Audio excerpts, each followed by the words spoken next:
Vous êtes à la tête d'un groupe de sociétés, une holding, des filiales. Votre holding se porte bien, votre filiale est en difficulté. C'est un cas classique. De nos jours, on a toujours des petits problèmes comme ça dans la société. La maison mère va vouloir aider sa filiale qui est en difficulté. En général, comment ça se passe? On a une créance dans cette société filiale qu'on veut abandonner. Si on abandonne une créance, c'est un peu compliqué puisqu'on a des conséquences fiscales importantes. L'administration fiscale va essayer de plus en plus à considérer cet abandon de créance comme un abandon à caractère financier. Et qu'est-ce qui va se passer chez la maison mère? On va perdre la déductibilité de cet abandon. On va perdre cette charge déductible. Et évidemment, ça sera imposé chez sa filiale. Ça, c'est la première solution, caractère financier. Deuxième possibilité, c'est si on a une relation commerciale avec sa filiale, notamment on vend des marchandises, ou on fait de la prestation de service à sa filiale, on sera plutôt catégorisé comme un abandon de créance à caractère commercial.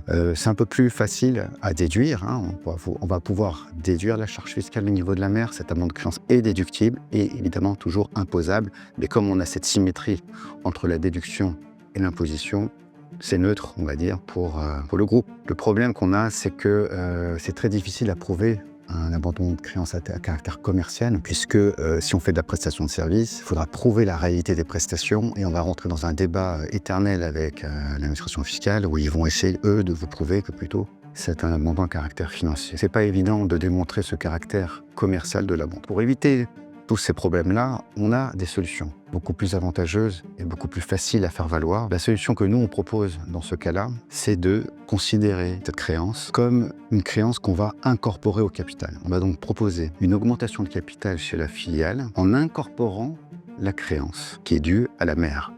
Donc la mère va dire, au lieu de me payer 100 000 € de créance que tu me dois, donne-moi l'équivalent de 100 000 € de titres de ta société. Qu'est-ce qui va se passer dans ce cas-là? Le compte courant va être incorporé au capital, on va recevoir l'équivalent de titres à la valeur nominale, et le delta entre l'occupation de capital et la valeur de la créance va être une prime d'émission qui va apparaître en haut de bilan. Donc un avantage très intéressant puisque la dette est en bas de bilan, c'est une dette comme une dette fournisseur, une dette compte courant, en bas de bilan, qui n'est pas valorisée dans un bilan. Cette fois-ci, on la déplace et on la met en haut des capitaux propres. Vous savez très bien que les capitaux propres, c'est l'indicateur phare pour beaucoup de banquiers ou d'investisseurs. Plus on a des capitaux propres dans une société, plus on donne des gages de garantie. On a des garanties qu'on offre aux tiers.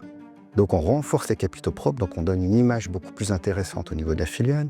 Mais surtout, et encore un autre avantage, c'est que cette prime d'émission n'est pas imposable. On n'a donc pas l'écueil qu'on a vu tout à l'heure sur l'abandon de créance où c'était imposé chez la fille et peut-être même pas déductible chez la mère. On a donc des situations où la prime d'émission n'est pas imposable. On a donc tout gagné à ce niveau-là puisqu'on n'a donc pas l'imposition au niveau de la fille et on a des capitaux propres qui se sont renforcés. Cette prime d'émission, qu'est-ce qu'on va en faire plus tard? On a plusieurs solutions. Soit on l'incorpore au capital, soit on la laisse en réserve, ou soit on appure les déficits de cette société grâce à cette prime d'émission. Donc on assainit le bilan de sa filiale en faisant cette opération d'augmentation de capital avec incorporation de créances. Donc on a tout gagné à tous les niveaux et c'est une opération qu'on peut évidemment vous aider à faire au niveau de votre groupe de société.